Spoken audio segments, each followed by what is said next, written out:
మనం ఎప్పుడేమంచి నిన్నటి వరకు నెక్కులు ప్రాక్టీస్ చేయమని చెప్పాను కదండి. ఇప్పుడు ఈరోజు మనం డ్రెస్ కటింగ్కి వెళ్దాము. డ్రెస్ కటింగ్కి వచ్చేసి ఫస్ట్ మీరు ఒక డ్రెస్ తీసుకొని దానికి తాలూకా మెజర్మెంట్స్ నోట్ చేసి పెట్టుకోవాలి. ఇక్కడ నేను నా టాప్ తీసుకున్నాను చూడండి. దాని లెంగ్త్ వచ్చేసి 45 ఇంచెస్. తర్వాత అప్పర్ చెస్ట్ అనేది ఆర్మ్ హోల్ నుంచి ఆర్మ్ హోల్ వరకు చూసుకోవాలి. Hand and arm whole joint అయిన దగ్గర నుంచి అది వచ్చేసి 20 ఇంచెస్. తర్వాత వేస్ట్ వచ్చేసరికి మనకి కర్వ్ లాగా తిరిగి ఉంటుంది, చిన్నది కర్వ్ లాగా, అది చూసుకోవాలి. అక్కడ ఆ కర్వ్ అనేది వేస్ట్ 19 ఇంచెస్. ఇంకా కట్స్ దగ్గర మనకి ఇంకా కట్స్ ఏమి ఉండదండి, ఆ ఎడ్జ్ నుంచి ఎడ్జ్ వరకు తీసుకోవాలి.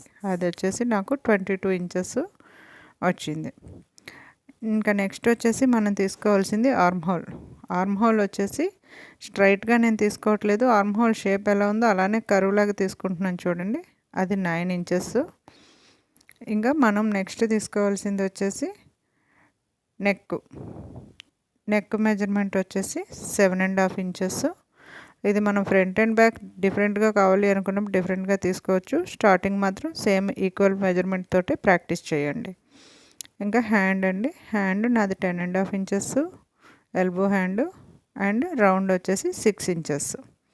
ఫస్ట్ మనం ఈ మెజర్మెంట్స్ తీసి రెడీగా పెట్టుకోవాలండి. రెడీగా పెట్టుకొని పేపర్ కటింగ్ ప్రాక్టీస్ చేయాలి. Thank you.